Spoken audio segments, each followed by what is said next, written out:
Hey everyone, my name is James, and today's video will be focused around the 1.2 update for Terraria. It's been 5 years today since this update first arrived on PC, and to celebrate this, I'm going to be discussing some interesting trivia about the creation of this update, give you some history about some of the sprites that were created, and even pick apart some spoilers that show some very interesting changes. So with that out the way, let's begin.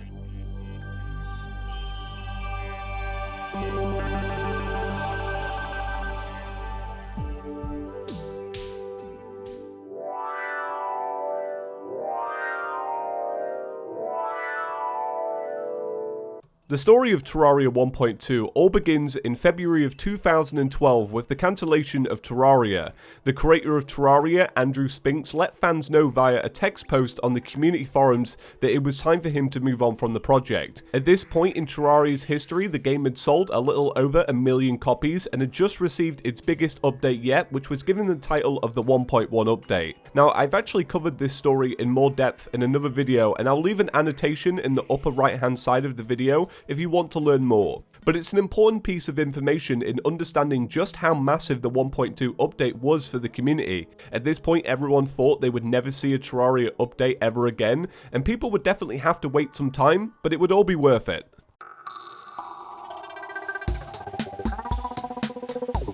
It's pretty crazy to think that one of the largest updates for Terraria was actually created during a 7-month window, with some of the work being left over before Terraria was cancelled, but not really that much. 1.2 also only took 6 months from being released on PC to be ported over to console. So let's break down exactly what this update added to the game. Firstly, it added health bars to all enemies and bosses, the minimap, extra large chests, rain and blizzards, die slots, brighter days and darker nights, 15 new music tracks, over 100 new enemies, 8 new NPCs, 4 new bosses, and the ability to walk up 1-block tiles, which is something I can't really live without. But what it also added was variation and an emphasis on RNG. Before the 1.2 update, the world had a corruption biome and only 3 tiers of hard mode ore. 1.2 increased the replayability of the game by adding the Crimson, which was a variation of the corruption with its own armor, ore, and bosses to match, and added 3 additional ores that could be found in hard mode. They also took the time to completely revamp the snow biome. Originally, the snow biome was just a little patch of snow that appeared in 1 in every 3 worlds. They took that and completely overhauled it into the ice biome, and once again this was just a new path for players to take. The ice biome was very similar to just going underground in 1.1, but it had new enemies, weapons and items, but it also added the ice block, which added an extra layer of challenge for players because you could slide along them and you could also break down under them, so you could drown or just die of fall damage, so players could choose if they wanted that extra challenge or not. And it's up to them. And even though it would take another few years before the desert got an actual revamp, the 1.2 update added desert pyramids, which were my favorite thing about that update. I absolutely loved discovering these and finding if I actually have a flying carpet or a terrible vanity outfit. Items also took a lot more work to obtain, which helped extend the playtime of the game, as grinding wasn't something players had to do a lot of in the 1.2 update. With each world having either Crimson or Corruption, a choice of 6 ores, and even subtle things like trees that only appeared in certain worlds, it meant that players could have a lot of fun when actually doing multiple runs of the game. World changes didn't stop there though. 1.2 added jungle temples, bee biomes, and even living wood trees.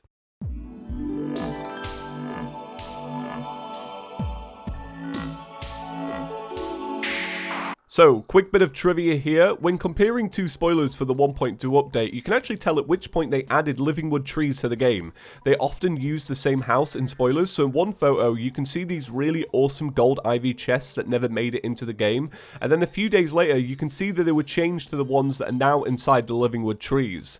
Spoilers came pretty rapidly too, with some of them being shared on public chat rooms, on Twitch, the community forums, Facebook, plug.dj, and even some given out to various YouTubers, and because of this, we even saw some spoilers that never made the cut. If we look back at spoilers, we can see Red hinting at extra large worlds, and even these awesome cactus NPCs that were never added. Cenx did confirm later on that this was only ever meant to be a concept piece. However, no concept piece will ever beat this one created by Aaron for the Queen Bee. So yeah, this is what the Queen Bee started off as, and obviously transformed into the amazing sprite that we have now. Aaron actually got the job through his use of concept artwork. Before joining the team, he actually shared a sprite sheet he worked on in his free time, and if we take a good look at it, we can see a lot of these ideas are actually well-known items in 1.2, such as wooden armor, water walking boots, the dual grappling hook, gem staffs, chlorophyte, life fruit, and this part here even looks like concept artwork for the Terrorblade. The cool thing is that this sprite sheet was actually available to the public, so it gave people a lot of fun looking through it and trying to figure out which parts would actually make the cut or not. Alongside Aaron, there was actually a bunch of new people working on this update. I don't need to name them because they know who they are, but most notably they actually gave a slot to my friend Waffles, who went on to make some of the awesomest NPCs for Terraria, and it's so cool to see his work in game even to this day.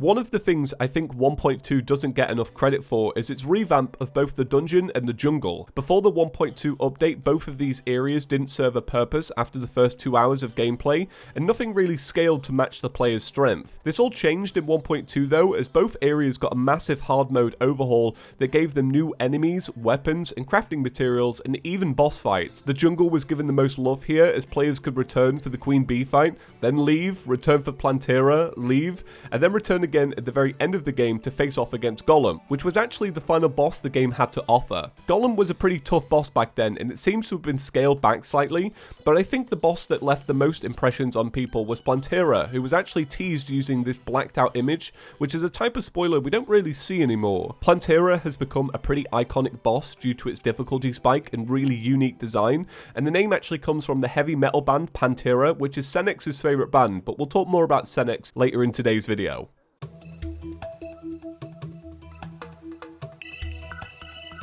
1.2 was actually filled with quality of life changes that I definitely take for granted today. For example, certain items now stack up to 999 items, which makes managing your inventory a whole lot easier.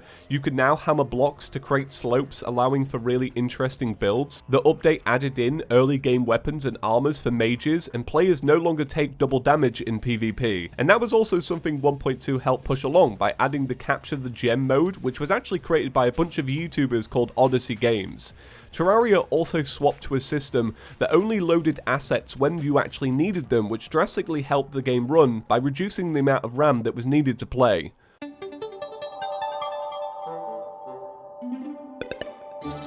This update was the first update with Cenx on the team, and that led to a complete overhaul of the Terraria's social accounts. They were now more active and helpful. The developers would reach out to YouTubers and streamers no matter what their size and offer encouragement, and spoilers were released pretty frequently. The community quickly adopted Cenx, and that's why in 1.2 one of the title messages for the game was the Cult of Cenx, in reference to an old Terraria forums group. I reached out to Cenx to ask her favourite moment from Terraria 1.2. She's a little busy at the minute, so I'll answer for her.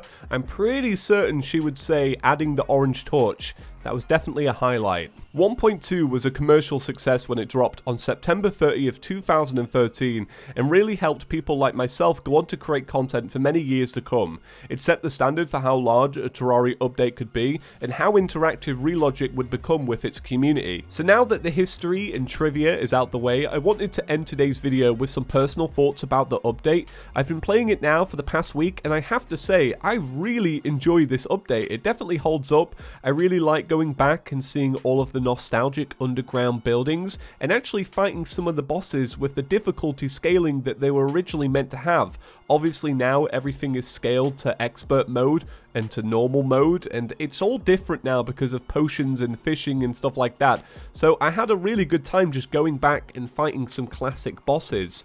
I have to say though, I feel like not many people will be as nostalgic as me, and I think the reason behind that is because of the fact that console and mobile players have actually been playing a beefed up version of this for quite some time now. It's important to note that PC players actually left this update 3 years ago, whereas people on mobile are still playing it to this day. So hopefully you still enjoyed it regardless of your nostalgia and you enjoyed looking back. And I just want to say a massive thank you to the Relogic team and everyone who worked on this update for absolutely changing my life, like undeniably changing my life. It's been a long 5 years, but it's been amazing. It really has. I wanted to make this video because the 1.2 update really meant a lot to me. It was around this time I started up my Terraria news series, and even though I only had a couple of hundred subscribers, Relogic reached out and were always very supportive. I hope you enjoyed today's video. If you did, please be sure to leave a like, but that's about it for today. Thank you all for watching. Peace.